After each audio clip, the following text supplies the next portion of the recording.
A drop and hook nightmare that probably could have been prevented coming up on Media Matters.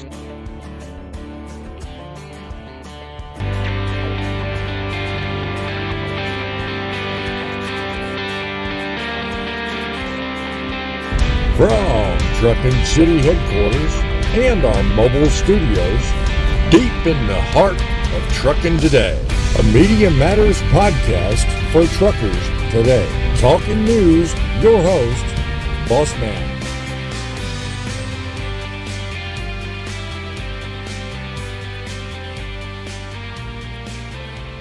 Hi ho and welcome. This is another edition of Media Matters. This is one of the newest outlets for your news that I have put together to give you an eyeball on trucking today and viewpoints on trucking. We bring you the story, we present you the premise, and then it gets real. Welcome to YouTube's US Forum for Debating the Issues. Choose like this and stay more. Yes, that's exactly what it is. The truth in broadcasting. We give you select stories where the press is deficient and lacking attention, or just plain bought out by George Soros and the media elite. Either way, we present you the story. You prove them wrong or prove me right. Either way, what the hell? It's a fight anyway. It's all about one thing, and that's making trucking great again. That's what we're about here. Making trucking great again. I do it one of two ways. I do it on a weekend show. I show up at Saturday mornings at 11 o'clock in the morning on Frontline Broadcast and give you stories just like right now. Only difference between then and now is, well, now I'm tend to usually go about a half hour, 45 minutes. I feel things out. Frontline, we're an hour straight. We talk the issues. We give you the floor. We give you the chance to make it right or make it go away, one way or the other. So if you're up for a great time, sit back, grab your coffee or whatever you drink. Pick up the phone and get ready to dial in, because we're going to open the studio lines in a little while and we're going to hit the media where it matters. We're going to show them right. We're going to show them wrong. One way or the other, we're going to have a hell of a show today. It's not just me in the show. I have guests. I have people backing me up. And what's more, I have you. So we present you the story, we debate the issues, and at the end of the day, at the end of it all, we arrive at the truth. So stick around. This one's going to be an interesting one. This one's basically turns around something we do all the time. If you're an owner-operator, if you're a company driver, if you basically do what we do, you've done this once, twice, maybe 100 friggin' times. It's all the same. Just depends on how you run your business. Well, dropping hooks. They're a part of the business. They're supposed to be easier, and they're supposed to be a little bit more streamlined. And they're supposed to be something you can actually deal with and understand. They're supposed to be easier because you don't have to wait around and get loaded at the shipper. You don't have to wait around and get loaded at the receiver. You know, there's so much taken out of it, but then there's so much risk involved. And we're about to cover exactly where the risk lies. You know, there's a story that came up not long ago, and it was presented in trucknews.com. And basically it highlights what can happen when a drop and hook goes wrong. A fella named Zen Berlin, I'm never going to try the name. You can try if you want. Okay. His life changed in mere minutes. Okay. He had a load which was set up to pick up in Texas. It was supposed to go up to Sorry, poet, I can't pronounce the city names in your provinces up there, but it's supposed to go somewhere up in Ontario, near there. And when all was said and done, it wound up turning into a nightmare because everything wasn't as cut and dry as it was supposed to be. It wound up turning into a nightmare. So, we're going to talk about some of the things that went wrong. And I want to point them out because I want you guys to be aware of what possibly can go wrong if you get a drop and hook. And just because you're going cross country or going across borders doesn't mean you're immune to the problem. This can happen to you if you're anywhere in the country too. And I've had a number of those circumstances go just wrong like that before. Okay. And let me just go ahead and prove that by showing you a small clip of something that happened to me a while back. All right. Here is just but a sample of what can happen.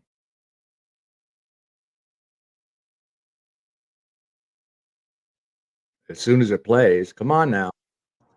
In my opinion, some of these brokers need to take a real hard look at the way they schedule these loads. This current load I'm on right now is a classic example.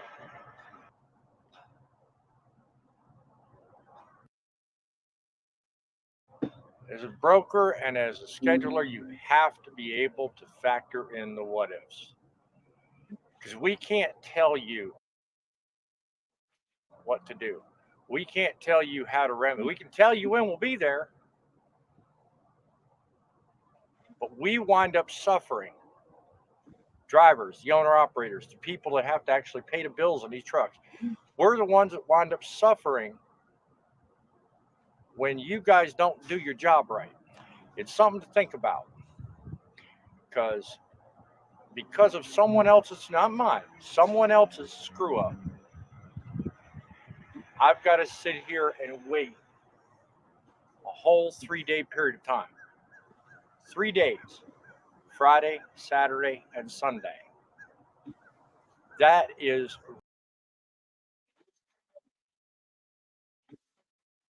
right there is a slim example of what can go wrong based on a video that you can look up on That's Truckin.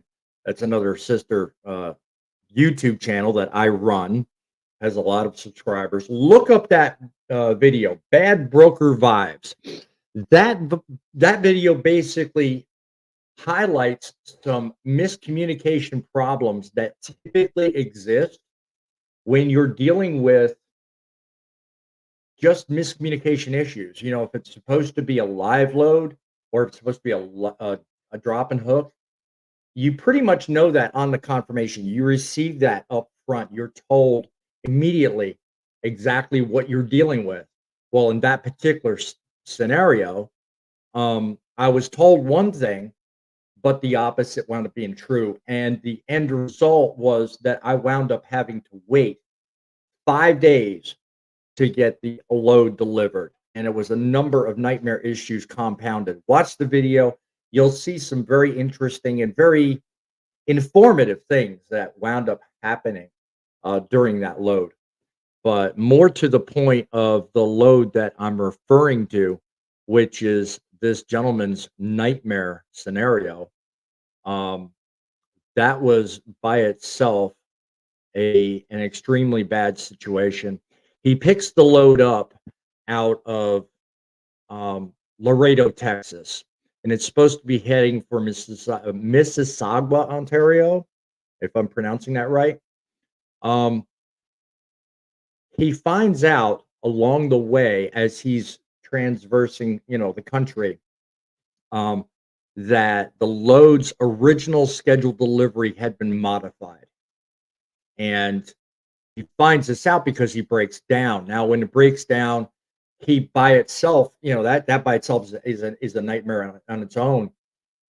But then goes and figures out as he's going on that unrelated to the breakdown, the load delivery place and time had been changed. And that kind of sent flags to him as well. He wasn't very sure how to receive that. So that became an issue. Now, as time goes on, of course, we're suddenly dealing with, okay, now it's not only the delivery time, but it's also the location. The location changed, and that happened to be a full day beyond where he was originally going to show to deliver. So there was irregularities in paperwork, irregularities in where he had to go, all of that. Plus, when he picked it up in Laredo, it happened to be a hazardous materials load. Come to find out, when he was going through the paperwork, even before he started, he figured out that the wrong placards were on the trailer. Dead giveaway. He should have stopped at that point, but didn't. He figured, okay, it's just clerical stuff. I'll fix the problem, move on, which is what he did. And then nothing happened. Well, fast forward all the way to the Canadian border, and they take him in, get him. When you go to the border, you're going through a lane where you're initially inspected, and if all your paperwork and all that works out, then you just go fly through. You can fly through, no problem. But if they suspect there's an issue, they take you to what's called a secondary area. So they take him over to that secondary area, and lo and behold, by the end of the whole routine, he winds up in handcuffs and he winds up going to jail. All because they wound up smuggling through the US border in up to Canada a bunch of contraband.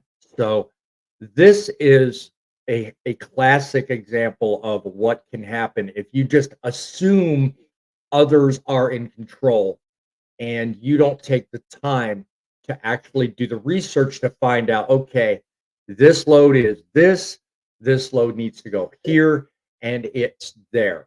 Okay, put down in the chat if you're watching live with me right now, if you've ever had any nightmare scenarios or even anything close to unusual, because you know what? It happens all the time. And that video I just showed you from That's Truckin highlights it happens frequently. We have issues from time to time, and you know what? It's going to happen. So yeah, it is what it is. So if you've had those issues, put down in the chat some of the details. Let us know if it was easily resolved, if it was something that maybe wasn't a big deal. Let us know. I mean, because this kind of thing, obviously, for this guy at LandStar, he was a LandStar driver. That's one of the main reasons I was attached to this article when it came up.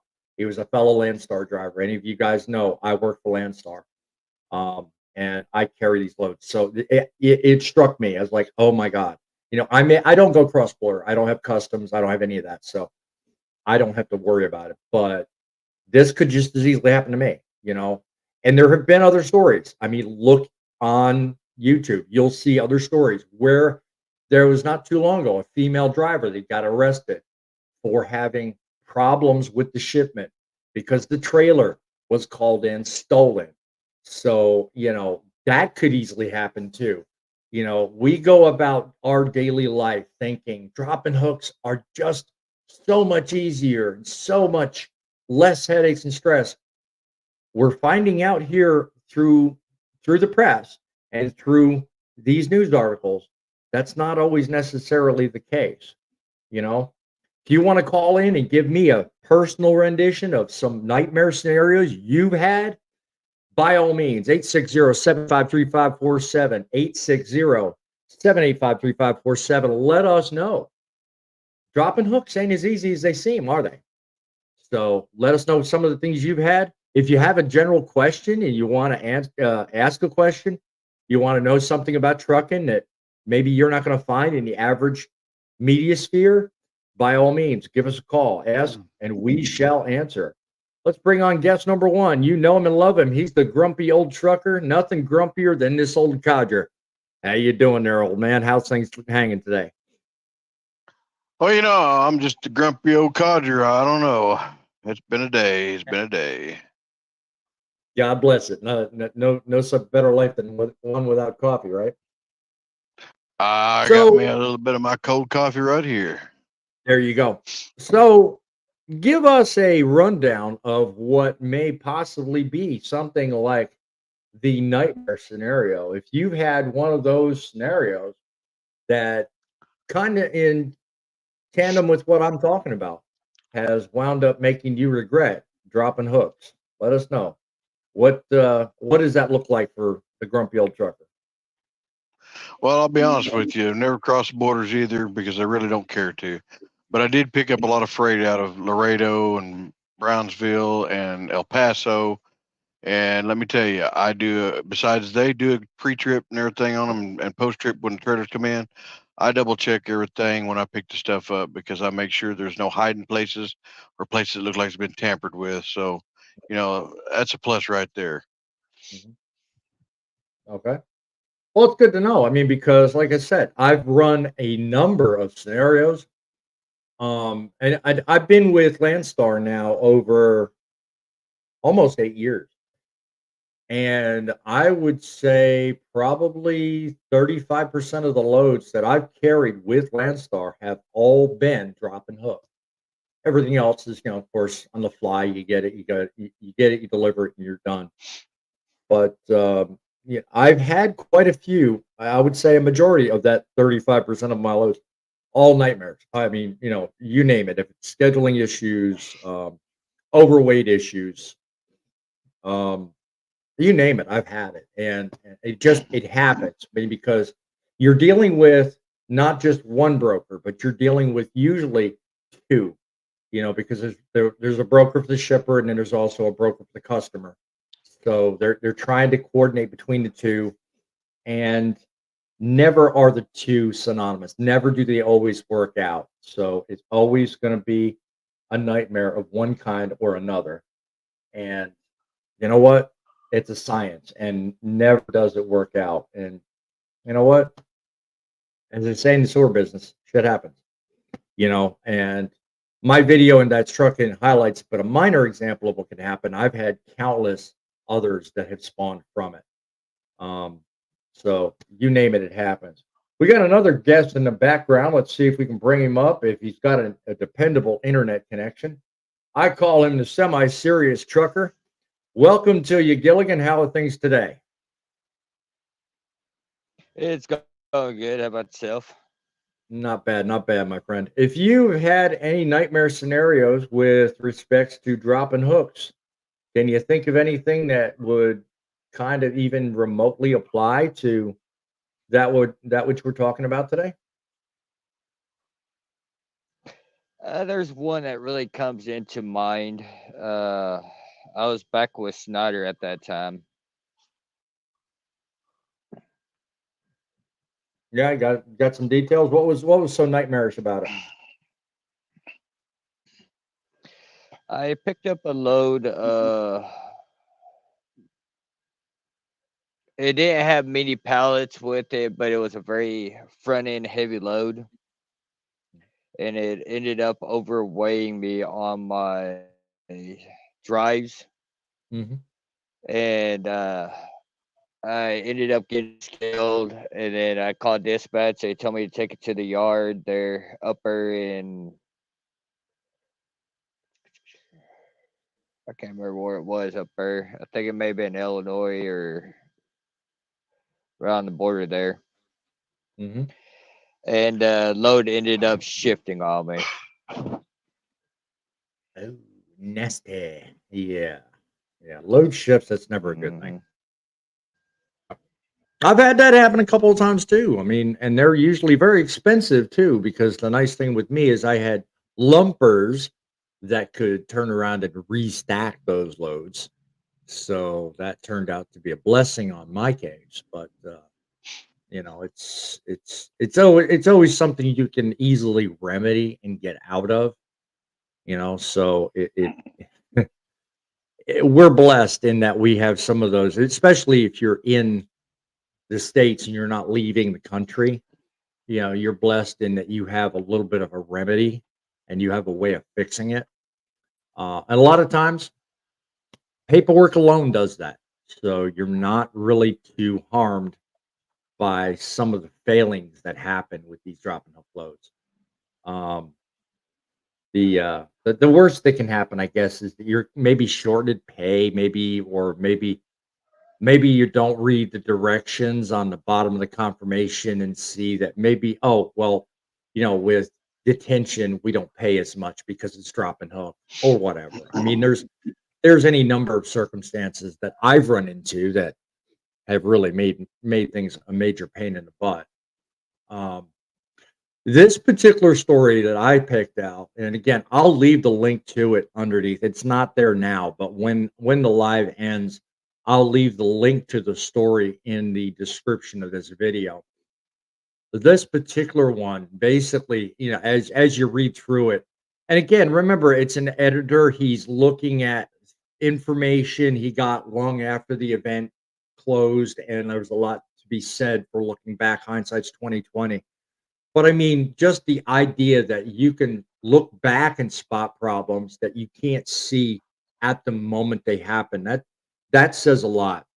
Um, First of all, 90% of us probably never get cross-border loads, and we never deal with, having to deal with customs from both Mexico side as well as the Canada side. Um, However, I mean, the same setup can happen. I mean, just proven in the fact that one female has got a video circulating on social media about being arrested for a stolen trailer, and all that was just bad tags. You know, law enforcement in the city she was at, I forget the name of the video or who it was originated by, but she was subject to their rules according to the DA in that place. And because she had a quote stolen trailer and the situation had been rectified, she wound up having to get cuffs put on her and booked into jail. That does a lot to a person's criminal record. And that does a person, really mean in terms of their mental state, because that takes a toll on you, you know. And the same is true for this fella that he lived in Canada. I mean, he had some serious health issues as it related to going through all of this, you know. So, I mean, it really pays to be on your guard and really ask some probative questions when you're dealing with a drop and hook, even though you think it's simple. Ask questions. A, do you know where it's coming from? And in some cases, you already know. It's obvious on the paperwork, but in terms of, do you know every single load you get? Do you know if it's been transloaded? Do you know if more than one person has had access to the freight in that trailer? Um, do you know if there's any issues? Can you spot them when you walk up, do your pre-trip? Do you walk around and really look at every single sticker, both on the tag, because there's always one on the portion tag. There's always a sticker. There's always a sticker on there, showing the DOT. And there's always a number of other things that basically will scream to you, hey, this trailer's got problems. Look at it, scrutinize it, do that. Then how many of you actually turn around and unscrew that circular thing in the front of every trailer that has the quote copy of the registration? How many of you actually look at that thing? I've pulled out registrations before that were seriously out of date. I'm sorry. I hate this. I hate to say bad things about LandStar, but this is also true of Warner and of US Express. Those are two companies I've also worked for. Okay. You take those things out and they're out of date. Well, what do? Well, you call the permit company or the permit department of the company you work for and say, look, I need updated stuff sent me now. I can't move this trailer until you update the paperwork. Because a lot of times that's stuff that no one ever thinks about. And I'll be honest with you, I've carried quite a few trailers, dropping hooks. All you're doing is like a 300-mile load or whatever. You don't think to look at that stuff. But the young lady in that one video I referenced found out the hard way by going to jail, and in this case with this fellow with LandStar going into Canada, he found out the hard way. Certain flags came up and said, hey, wait, warning. He didn't get it. And he wound up spending a lot of time. The event itself happened back in 22. And you know what? The charges weren't even a thought of being dropped until December of 23, according to the story. So he had to deal with that quite a bit. And as a result, not only did it take an impact on his health, but it took a serious drain on his finances. I mean, I can't speak for Canadians. Maybe if Poet, if you're on and you're watching, even on the replay, look at the comments. I'm sure Poet will be kind enough to talk about the legal system in Canada and how merciless things are, because you're not dealing with just the DA of a town. You're dealing with the crown up there. And this man dealt with some serious crap, and he went seriously under financially as a result of it. He had to post bail, and I mean, he had to have routine medical examinations because of the problems he suffered medically. Because I mean, face it, it's stressful. It's something that will take a toll on you. And it wasn't just a one and done legal process. It was something that, one after the other, you had to deal with stuff. So, I mean, it's not pretty when you're dealing with stuff like this. So, I mean, let's think about it. One, you're dealing with cross border freight. I mean, two, with this particular situation, big red flag. Hazmat placards were not right. He got that and had to have them switched around. Right there, that should have told him, wait a minute. Let me find out if freight was moved, shifted, or changed. Because you know what? When you start out, you get one hazmat, you know, you get one hazmat scenario. You already know one product you're dealing with. And it usually highlights it. The first line, the second line, the third, all with X's. You know how hazmat is if you've done it. So you already know what hazmat's there.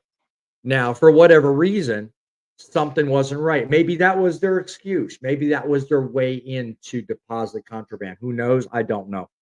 I'm assuming here because all I am is a guy with a broadcast channel. I don't know it all. Okay, so what's next? I mean, yeah, get all that straightened out. You get halfway up the road, and all of a sudden, whoa, wait a minute. Now it's not A delivery. Now it's B delivery.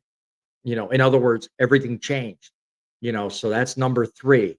Um, you know, and then lastly, you're dealing with, just the idea of finding out later, the chain of custody got completely screwed up and you don't know what's going on. Was it actually sealed from the Mexican border all the way to Canadian?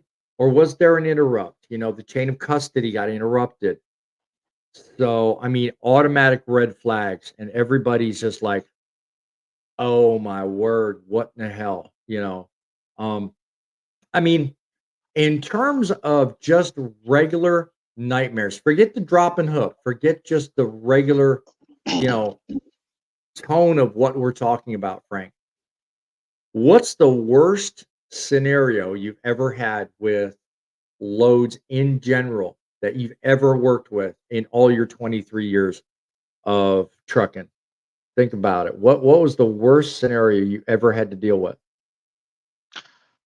Well, one worst scenario I can actually come up with right now is I had a trailer I picked up in Illinois, and I don't know how it happened, but the driver's side back door, the latch was completely bent, and the other latch was there, but they didn't have it where it was actually secured and freight. So I had to go back to the shipper, which they were getting ready to close, and have them fix it because they had a drop lot in one spot and had to bring it back to them so they could see that. And I was like, I don't understand why they even let this be put over there. So he come out, helped me get it bent back. We got it good. We had to get a new seal and put on it, change the paperwork. That was a headache, and that's one big scenario I've ran across. Is it fair to say that the appearance of that was somebody tried breaking into it, or was it just an age thing? What do you think went on there? No, I think what happened was someone wasn't paying attention, their yard jockey or something, when the door was opened up and the door swung out, and it wound up hitting either another trailer when they were backing it, or it bent up against something because it was like somebody just like turned it into Play-Doh. That's how bad it was bent. I've got photos, which I'll share at a later time, of it, which kind of surprising. Yeah, no doubt. You got backup for that. That's fine. I mean, that's totally get that. I mean, that's scary, really. I mean, if you think somebody else has access to the freight you're hauling, that really sets you kind of out. I don't know about you, but I don't even like talking about that stuff. I really don't because I Yeah. mean, anything can happen in a situation like that. I mean, not to mention, just the liability itself. I mean, we work hard enough out here, and we don't have to deal with somebody else's issues. We want clarity in what we do. It's quite simple. You go from A to B, and everybody else deals with the liability. The only thing you have to deal with as a driver of the truck is getting from A to B.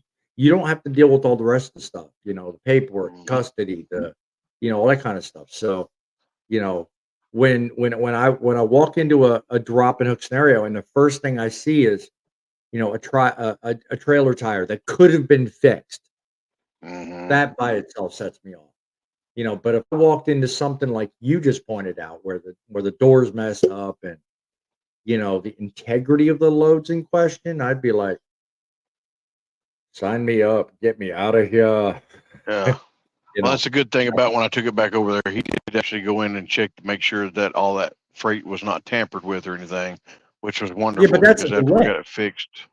Yeah, that's a delay. You're not counting on a delay. You Oh want to get no, on the yeah. road. You want to make money. And which is exactly what my first video on that Truckin pretty much highlighted. I wasn't pissed off at the problem. I was pissed off at the fact that nobody actually. I mean, if you watch that whole video, the leading reason I was pissed was because nobody was responding.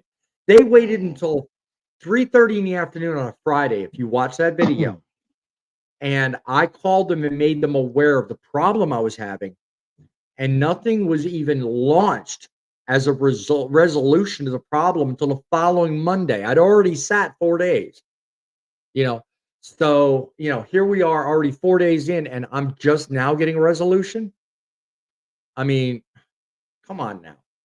And I can't imagine what this fellow in Canada went through. I mean, God, it was probably a Uh, year, maybe I, 2 years worth of turmoil. And, you know, so it kind of goes back to a saying I used to say quite frequently, just when you think your problems are bad, no, no, somebody else has it worse. Perfect proof right there. So, I mean, yeah, I talk a lot of junk about it, and I do make light of circumstances, but at the end of the day, it's use your head, folks. I mean, sometimes these circumstances scream fraud, fraud, alert. But other times you're like, well, okay, maybe somebody's just having a bad day. So how do you know the difference? How do you really figure out the difference? I mean, hopefully the difference in circumstances I'm pointing out in just this podcast give you a little food to think about, a food for thought to think about.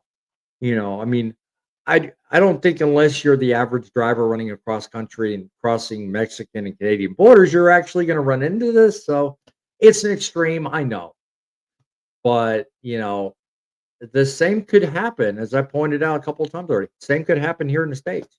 You know, I wish I could have found it before we got on here and actually started talking about it. But there is a lady in Atlanta, Georgia, that knows exactly what I'm talking about. She was arrested for faulty plate and faulty registration information, where the trailer she was hauling was reported stolen. So thankfully with her case, everything was resolved, but she wound up getting booked into jail and having to spend a night in jail as a result. So that you can't erase.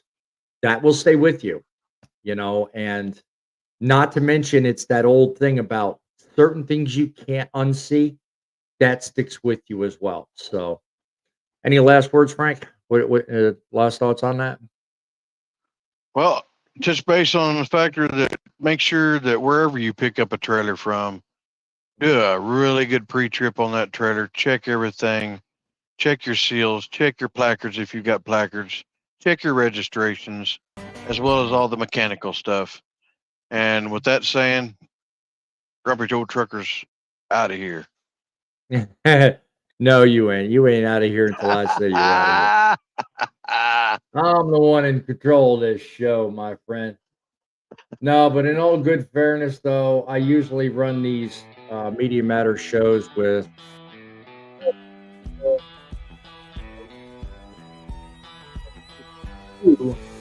the audience the fair shot of knowing, hey, the media is out for you. Sometimes they're right, sometimes they're wrong. But when it comes down to it, at the end of the day, there's but one thing to bear in mind. There's always the right way, and there's the wrong way. Sometimes the media doesn't give you the right way. Sometimes you've actually got to depend on somebody like me to give you the right way. So you come back, like this video, become a subscriber, and definitely count on the fact that here at Media Matters at Truckin City News, we're going to give it to you straight, and we're going to hold them accountable. Because if it were not for trucks, you know what? The job would be a hell of a lot harder. It's the trucks that move the world, but it's you, the drivers, that make the difference. Day in, day out. We're the ones to get the job done. Until next time, make sure you check out, I'm going to do this right, check out the videos highlighted on the replay. Definitely depend on Truckin City News to make your day. Till next time, keep it real, keep the faith, and keep it rolling.